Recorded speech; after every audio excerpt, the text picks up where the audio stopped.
Halo, sahabat telusur, hari ini kita akan menelusuri dua makam keramat yang berada di daerah Bekasi, serta sejarah makam tersebut bisa ada, ikutin terus telusur.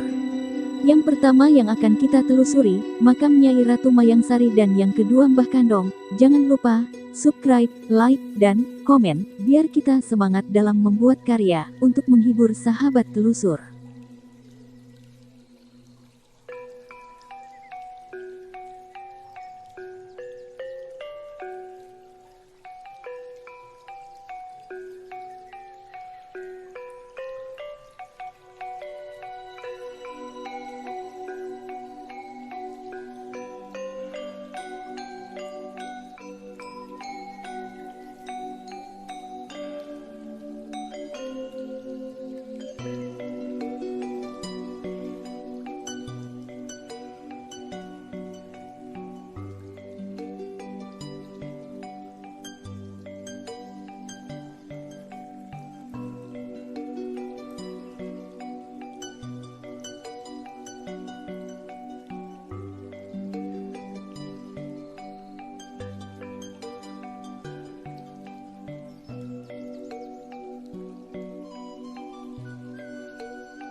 Jadi letak makam keramat Nyi Ratu Mayang Sari tepatnya berada di lingkungan Taman Pemakaman Umum TPU, Desa Bojong Sari, Kelurahan Jatisari, Jati Asih.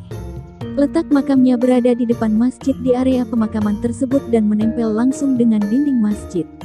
Saat baru memasuki area pemakaman umum tersebut langsung tercium aroma wewangian yang sangat menyengat, maklum karena berada di area pemakaman umum, namun yang menjadi ciri khas adalah wangi bunga kenanga yang tercium sangat kuat.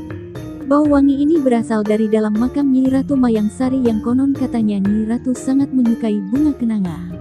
Dari bekas tempat pohon besar itu dulu berada, masih terasa energi gaib yang bertebaran di sekitar area pohon itu yang terpancar dari energi milik orang-orang yang bertirakat. Dan pasti banyak benda-benda pusaka yang munggah atau datang ke pohon itu di waktu-waktu tertentu karena tersedot oleh kuatnya yoni di pohon. Mengenai kenapa ada dan ditemukan makam Nyi Ratu Mayang Sari di daerah ini, juru kunci pemakaman hanya bercerita bahwa di daerah Jati Asih ini dulu adalah masuk wilayah kekuasaan Kerajaan Banten, karena dulu pernah dimasuki oleh gerombolan pasukan kerajaan Banten, yang dipimpin oleh Syekh Syarifuddin atau Mbah Kadong. Dan menurutnya Nyi Ratu Mayang Sari adalah salah satu permaisurinya, yang menetap, dan meninggal, di daerah Jati Asih, dan pada akhirnya dimakamkan di Desa Bojong Sari. Cerita selanjutnya makam Mbah Kandong, yang berada beda tempat atau beda kampung. Mbah Kandong dimakamkan di Desa Jati Kramat tapi masih wilayah Bekasi.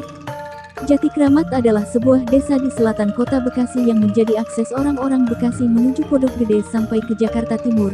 Di desa ini terdapat sebuah makam keramat yang menjadi cikal bakal nama dari Desa Jati Kramat ini. Makam keramat Mbah Kandong, makam yang sering dikunjungi para peziarah dari berbagai daerah. Makam ini menjadi asal-usul dari nama Desa Jati Kramat yang dulunya adalah daerah yang dipenuhi dengan pohon jati yang lebat.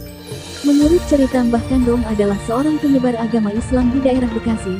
Tentang nama asli beliau ada yang menyebutkan bahwa Mbah Kandong adalah Syekh Suluk atau Syekh Syarifuddin keturunan Sultan Banten, yang lari dari kejaran penjajah saat peristiwa Pangeran Jayakarta yang membuang jubah sorbannya ke dalam sumur di Mangga II.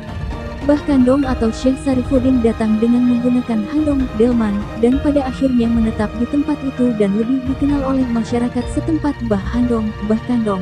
Saat beliau datang daerah tersebut masih seperti hutan dan warga yang tinggal di daerah ini sekitar 10 kepala keluarga yang masih belum memeluk agama Islam. Akhirnya beliau menyebarkan agama Islam dengan cara mendatangi warga dari pintu ke pintu yang pada waktu itu masyarakat sekitar masih menganut agama animisme. Dan Mbah Kandong atau Syekh Syarifuddin terkenal menjadi pembawa agama Islam yang pertama di Kampung Jati Kramat dan Desa Jati Bening yang dulunya merupakan Kecamatan Pondok Gede. Letak makam tersebut berada di Desa Jati Kramat Kecamatan Jati Asih tepatnya di Jalan Makom di belakang perumahan Duta Indah, Kota Bekasi. Terima kasih Sobat Telusur telah menonton Telusur, kita akan terus mencari tempat-tempat keramat lain, dan sampai ketemu di lain waktu, dan tempat yang berbeda.